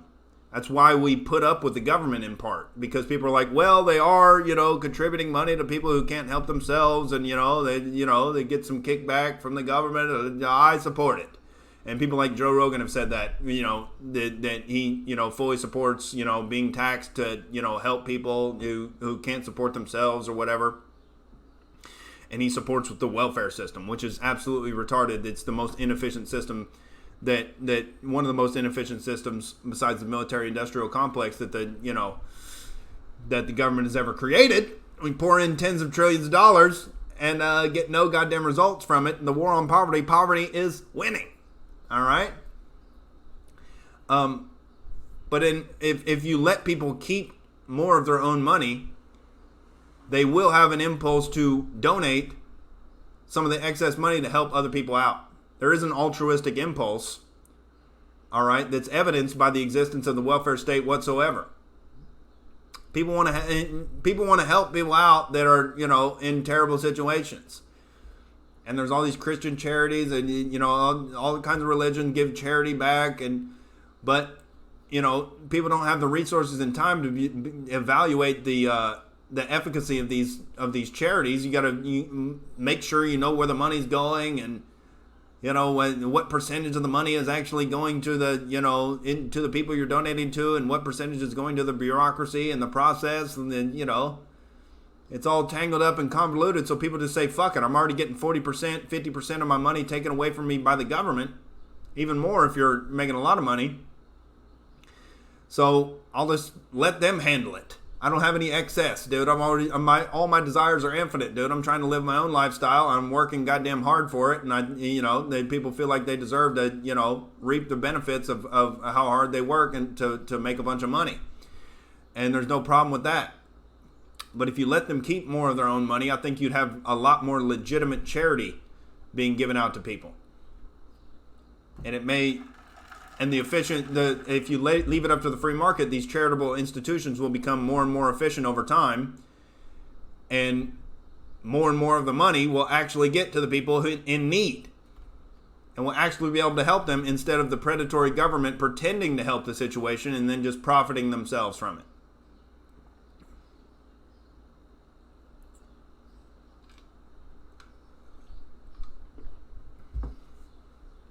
Rodog says, I seen a fucking ghost one time, an apparition of a guy I knew who was buried earlier that day from an apparent suicide. He was on the bed. I saw him and I said, what the fuck? Then he disappeared forever. Freaked me out. Well, I don't advise taking DMT before bed. Florida Secretary says, the future king is about to speak. Trump 2020. There he is, dead. I don't know where the Trump rally is at today, but you know, he's probably going to rip him a new asshole with the Kavanaugh debacle here. Hopefully he comes out in support of Shane Gillis and calls Andrew Yang a chink Jew. All right, I think that would be very beneficial for Western civilization.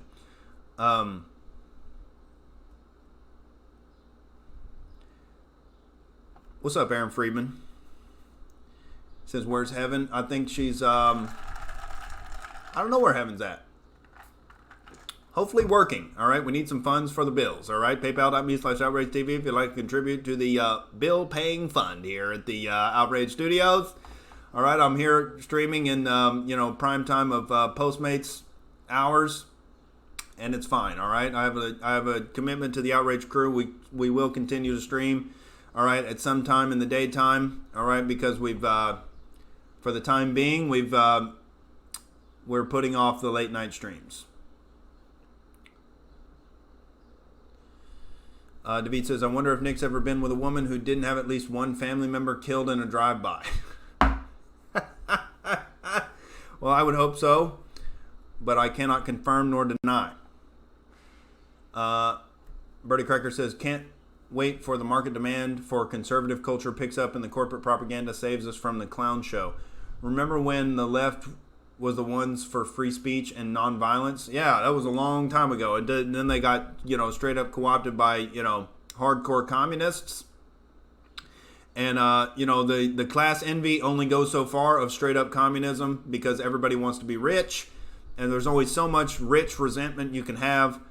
And so they had to move it into the cultural and the racial sphere there, and demonize straight white males and play off all other cultures against them in order to unite them against the culture of America and the culture of Western civilization and keeping the government small and individual freedom and principles of the Enlightenment and the Renaissance. God damn it, they have to demonize that impulse, and we refuse to shut up here on the Outrage Battleship, dude, because that's what we represent 100%. We're flexing for Americana, dude. We don't give a goddamn, and we shall never stop. Birdie Cracker says 15 years from now, these pioneers of alternative media are going to be reporting moguls. Good times ahead. Oh, dude, it's going to be good times because their model is not sustainable. All right, they're the ones who are like, oh my God, this hateful person. Their entire media complex is based on hatred of straight white males and Donald Trump in particular. There's no principles that sustain. There's no, it's all based on this resentment and hatred of anybody who you perceive to have more privilege than you do.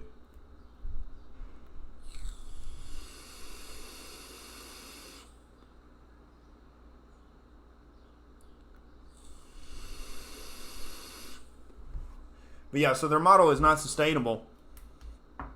And if we get the wall built and we stop the demographic replacement and we wake the black community up, dude, it's all over. Oh, dude. It's all over. And this 2020 election is going to be a big fucking laugh. We're all going to be here laughing along the sidelines, dude. It's going to be magical.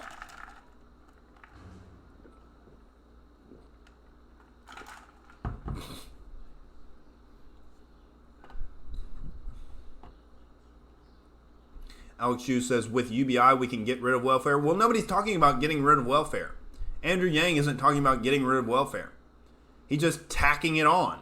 It's another thing where we're pretending that we can tax the super rich, and the super rich do not get taxed. If you haven't noticed, they have big lobbying teams, and they have excess resources to be able to move offshore, move their entire operations to other countries with lower corporate tax rates, and benefit and reap the rewards. The super rich aren't getting taxed, bruh. And so the taxes trickle down to the middle class and further bankrupt them, and further bankrupt the legitimate entrepreneurial, small business minded individuals who are supposed to be the center of the engine of the economy. But you just keep tacking on these government programs that are inefficient and don't work. Well, they're going to keep getting taxed heavier and heavier, and we're going to have less and less industry, and we're just going to, scoop the heart of the economy out with a goddamn ice cream scoop and feel really, altruistic and lovely about it, aren't we? Oh. You're smarter than that, Alex Jews. Come on, dude. Please read economics in one lesson. Come on, dude.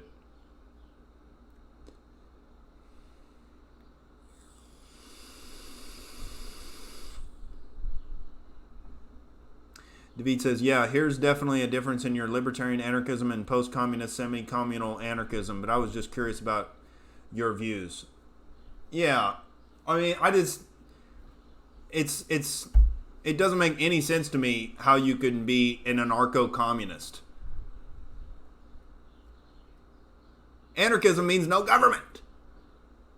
And there has to be somebody dictating these price controls. There has to be somebody controlling the industry that isn't the actual industry for it to meet the definition of what communism actually is. There has to be a state apparatus, a third-party state apparatus that controls the prices and controls the distribution of money and controls the practices of the businesses. Otherwise, it's just free market capitalism. If you just let the businesses do their own thing and you don't have any controls over them, any controls over prices or individuals and their income, it's just free market capitalism. There's no government in existence.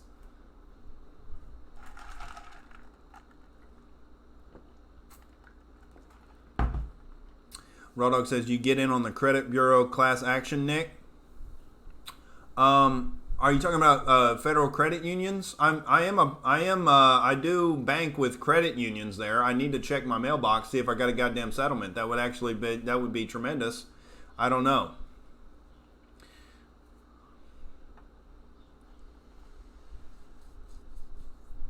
Aaron Freeman says the Outrage live stream is charity. Well, I don't view it as that. All right, I don't. I mean, I just view it as a kind of mutual thing. We all like hanging out together and talking shit. But if you feel like you're in need of some outrage charity, dude, I'm providing it.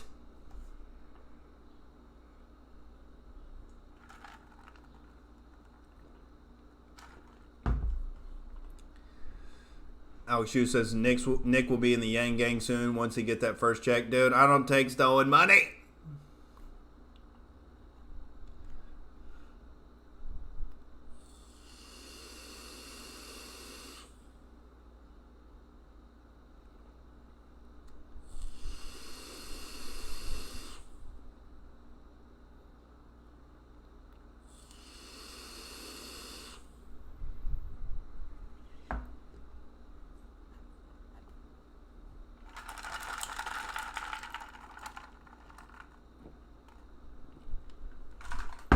The Outrage crew is saving Western civilization. Let's play the Chink Jew here, Andrew Yang.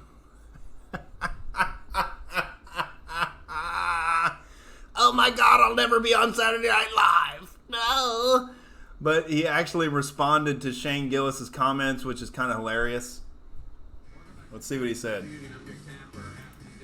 Sorry, ladies and gentlemen, I still have fucking music playing. All right, here's Jake Sacktapper here,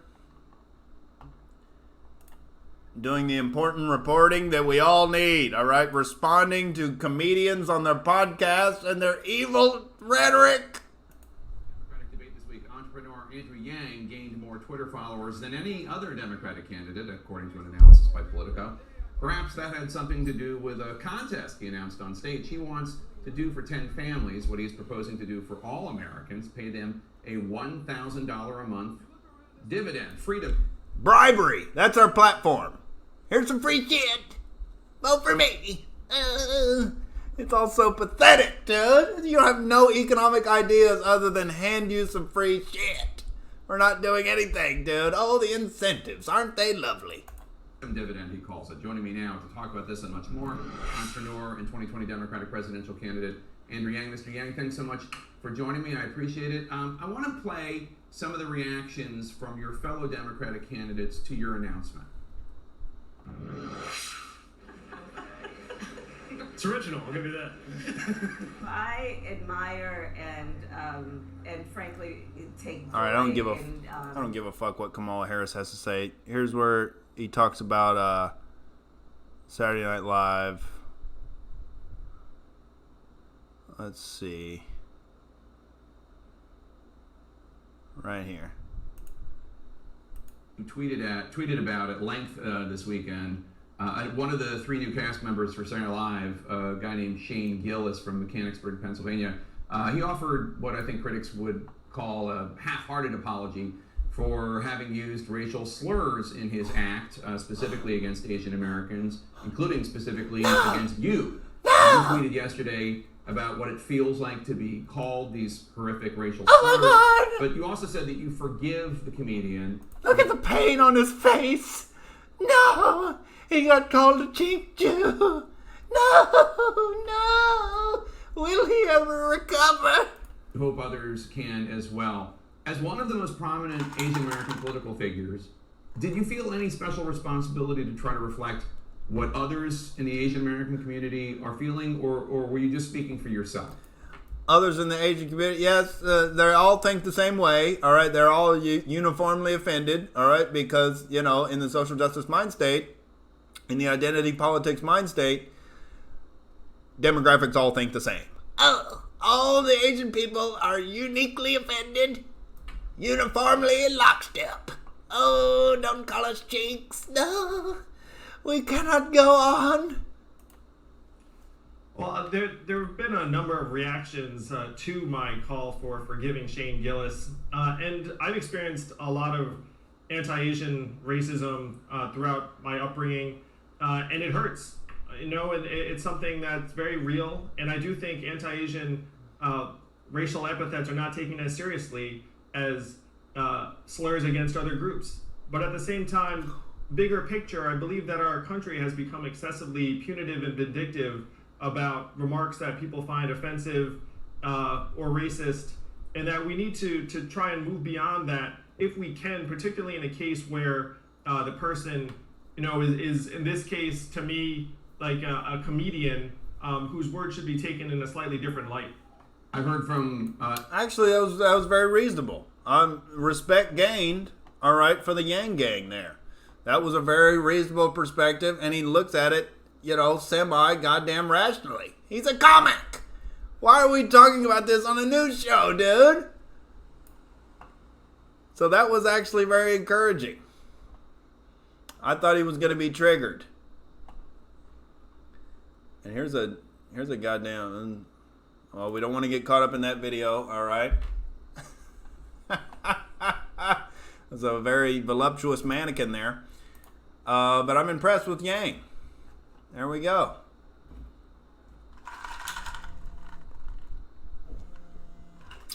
Here's a call from Clean Talking. Here's a little call in here. Hey, what's happening, John? We're live on the Outrage Cast right now. What's up? Oh shit, you going live right now? Well, yeah, I haven't told you yet, but all right. We got I got a call from the manager. All right, and I'm not saying it was allegedly it may have been us that caused a disturbance the other night. All right, investigations are ongoing. Oh shit. Oh shit. But the crazy cat lady, she was up up early in the morning snitching on the emails, dude.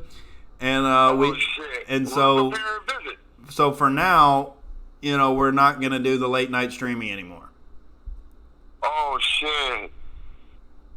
And damn, I fucked it up. And it's fine. I needed to, I needed to try to tap into the American audience here in the middle of the day and drink some more coffee and less beer. So it's ended up going to be fine. We're just going to lay low on the late night, rowdy activity for a while. And you know what, Nick? Don't even worry about it. I'm gonna duct tape that bitch. Oh my God, we made, I don't know if we could have saved it going over there and apologizing or whatever, but allegedly we don't even have anything to apologize for, because allegedly we weren't here, and it was actually some of Heaven's friends that called her those nasty her words. Fuck him, the goddamn juice stealer. Oh yeah, it was the pussy eater's fault. All right. Yeah, that's what we gonna say. Hell yeah, we don't like him anyway, right? And I say we because we in this together. So fuck him, man. He did it. Yes, that's the narrative we're going with, all right? And it's not a narrative because it's the truth, all right? We weren't even here, all right? We're comics, all right? We were out doing our thing at the comedy club, we're late night owls, It wasn't even us. All right, cool. We ain't got nothing to worry about. Yeah, we are on thin ice here at the Outrage Complex, all right? So, we're not taking any chances with the late night streams. At least for a while, dude. But at least for a while. But what? Bad, bro. It's all good. What were you calling for? What's up, man? Hey, man, you want to hit the juice joint tonight? It's a dope mic, bro. Let's get it in. What time is it? By you was in your turn. It started 9. Started 9. Oh, where's it at? Right there in your turf. It's in Hollywood. Google the juke joint. The juke joint. It's right there in your neighborhood. And it's is that the one that's rap and comedy? Yeah, bro. You got to do it. I might do it. I'm trying to find a slot on the fourth wall. It's all filled up. It was filled up when I fucking woke up today. Yeah, fuck that slot, bro. We gotta look. We're gonna have fun at this one. This is a better one. Fuck the fourth wall tonight. All right, I'll think. Get the rope. Do you got to sign up, or is it first come first? No, first, man. You just look. Watch me. You just get up on the mic and Debo a nigga for the mic. you just take turns. I'm dead ass serious. You go up on the mic and then bro be rapping and you be like, hey, let me get a little bit of that. Let me get a little. You gotta wheeze your way in. Let me get a little bit. Let me get a little bit. All right, hey. You just gotta ease your way in there and just take the motherfucker. God damn it! This sounds like a very This sounds like a very urban mic. All right. Yeah, hey, you gonna find a lot of black ass over there. I'll tell you that. It's gonna be better than the no. It's gonna be way better than no. All right. These motherfuckers sang and they got talents. Nana ain't got no talent besides not doing her weed in the morning. Fuck Nana. Oh, dude. Well, I'll get back to you on it. And I'll check it out. I'll Google it up and Yeah, man. Don't be scared, Nick. Man, you're going with 2 black friends. All right, we got you. All right, so I'll let you know, but I'll hit you up after the live stream here. You can't be fucking women and not perform for her, okay? Oh, dude, I feel that sentiment. I feel it, dude. All right, bro. Let me know, man, for sure. All right, I'll talk to you later. All right, bro. There he goes, ladies and gentlemen. Clean talking. All right, and apparently loud talking. All right, in the Outrage studios here. Oh, dude, I don't want to have to go bully motherfuckers off the mic, dude. I'm going to let clean talking bully individuals for me. You know?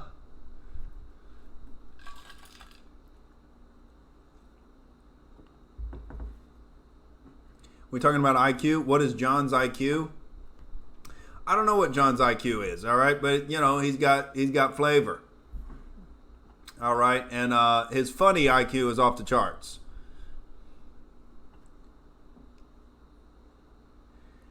That's funny. Aaron Freeman says Asian people smell funny, and then I thought of it. I when I first read that, I thought you were talking about Andrew Yang, like not taking a comedian's words that seriously because he can sniff out the funny. But then I realized that Aaron Freeman is, you know, one to make, you know, some racist statements. And I realized he was just saying that Asian people have a funny scent to them. You know? But Andrew Yang, he could smell out the funny. All right? He probably secretly was laughing at Shane Gillis' podcast, ladies and gentlemen.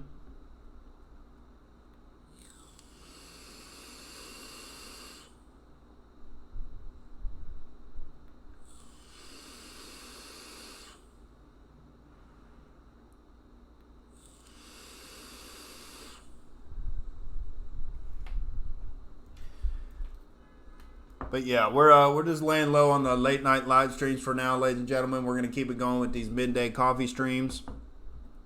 All right, but I do gotta find some time in the day or night to do Postmates and pay my goddamn bills. All right, and if the Outrage crew wants to see me on a more consistent basis, all right, PayPal.me/Outrage TV, contribute to me. All right, and help the Outrage Chancellor pay his goddamn rent and his bills. All right. And we'll be able to do the live stream any goddamn time we want.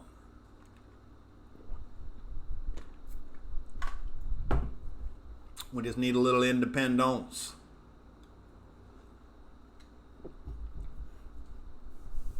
Yeah, high IQ isn't the end all be all. It comes along with a lot of neuroticism and a lot of indecision and a lot of evaluating factors that have, you know, you get lost in all the factors of your decisions and all the possible outcomes, and you end up, you know, spending 30 minutes making a decision that you should have just went with your gut, you know, and you sway back and forth unnecessarily, and you torture yourself in your own goddamn consciousness. It's not always fun.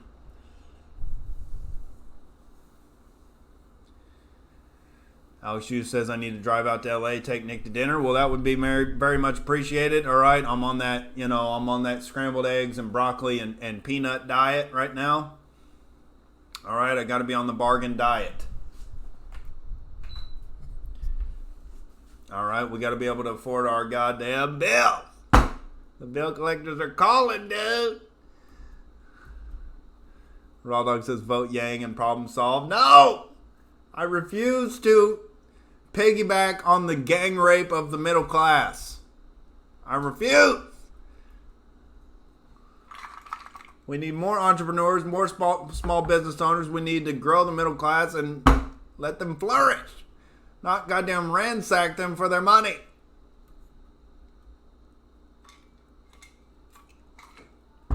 Taxing the super rich is a goddamn fantasy. It will never happen.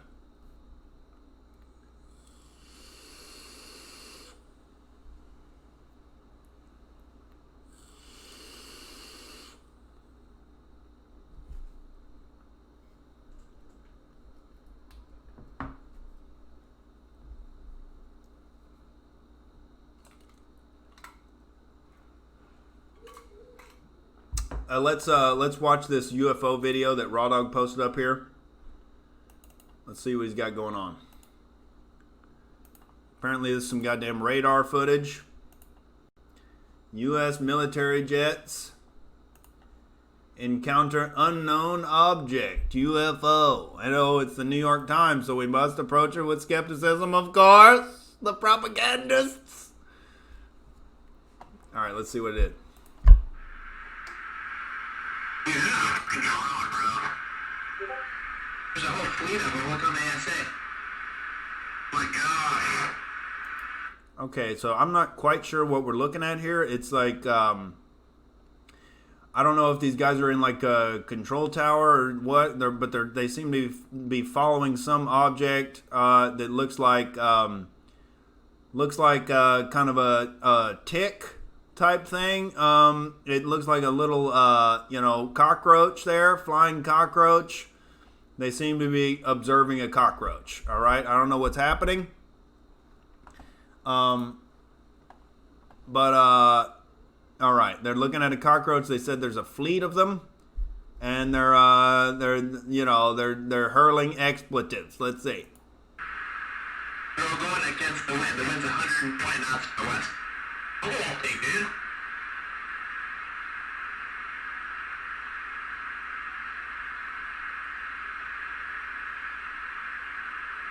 That's not LNS though, is it? It's not. It is LNS, dude. Well, if there's a thing, it's rotating. Oh yeah, it's doing a little rotation thing there. That's probably a piece of dust on the goddamn on the lens there. But yeah, again, very unsatisfying. All right, very unclear. Could have been a goddamn glitch in the system. Who the fuck knows, dude? There's no clear video of it, and it's very disappointing. And then Raw Dog posts another meme up here, or a news article headline from CNN. Student fights teacher after receiving a C on test. Claims that bitch know damn well I'm a blood. Well, at least he's against communism. All right. He wants an A. He's not satisfied with a C. All right. You know, he's willing to go to violent means, it appears, all right, to avoid being lumped in with the Crips. All right. But, he doesn't want to get lumped in with the Crips. And we understand, dude. We understand his... but he's not satisfied with a C. All right, he wants at least a B. All right, and he feels like he earned it. All right, he got jumped in the gang, dude. He's probably committed murders, probably committed crimes. He earned that B himself. That's individualism. All right, he doesn't want to, settle for a C, dude. And that's very encouraging for Western civilization.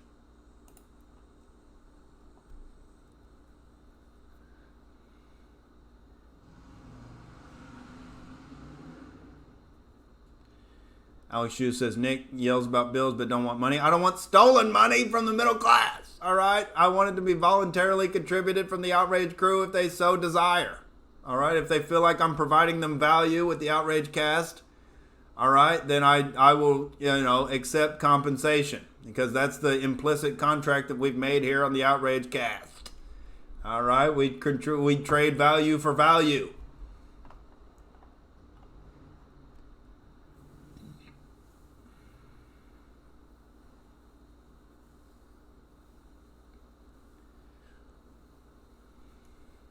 Alex Hughes says, hey, what up, Chatter Kitty?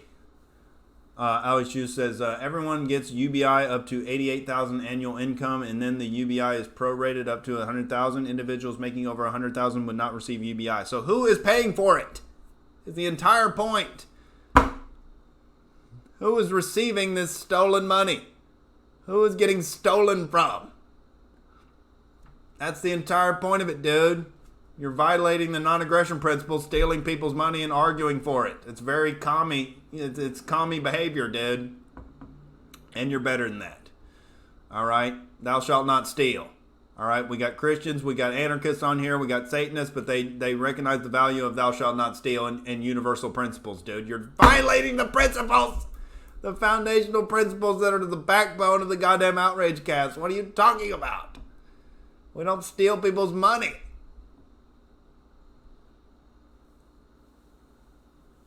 Yeah, Rabies Bear says just getting rid of taxes would produce a better lifestyle than UBI. Exactly. Get rid of the taxes. Don't tax people more to give people, that money. Just stop taking people's money in the first place. Oh, problem solved.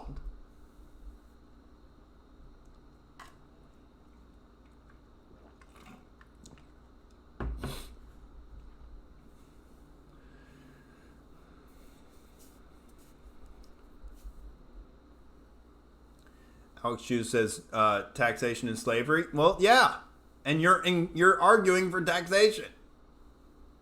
Where do you think the UBI is coming from, dude? They're gonna forcibly extract it from you.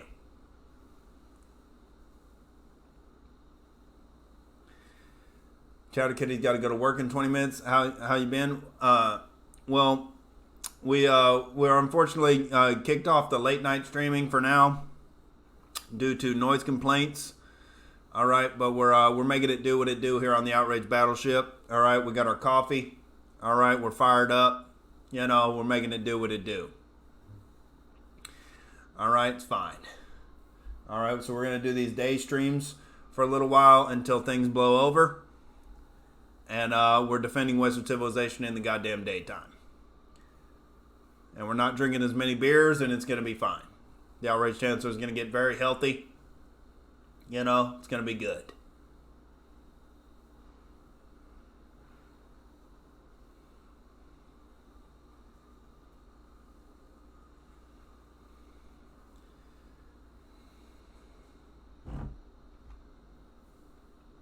Yeah, ladies and gentlemen, it's been a fun time hanging out.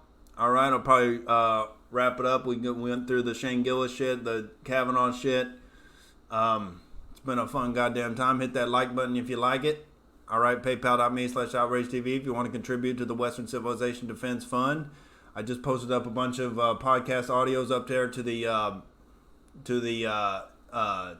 all the podcast apps. All right, if you want to listen on the go while you all engage in some other activity, dude.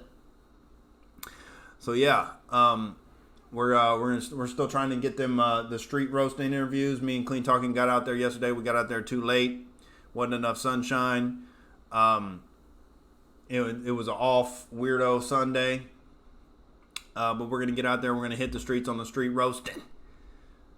All right, and we're gonna be coming at you full force with these daytime streams, and finding our way some way or another to get some goddamn Postmates in there. We're getting it done, ladies and gentlemen. I love the bad motherfuckers on the Outrage Battleship. Until next time, ladies and gentlemen, enjoy the rest of your goddamn Monday. Get out there and rock it for Western civilization. And thou shalt not steal, and taxation is theft. And don't be a Jew chink about it. Okay? Oh my God. Tree says, I don't like using PayPal, but I want to support. Well, shit. The Bitcoin address is below. If you do have Bitcoin, the Bitcoin address is below in the description there. I do have a Bitcoin address. Otherwise, email me at nickjordan84@gmail.com. And if you want to do physical super chats, and the super chat function is always there. But thanks to anybody who wants to contribute. All right. We're out here on the Outrage Battleship. We're combating the high seas of cultural Marxism. You know what the fuck it is, dude.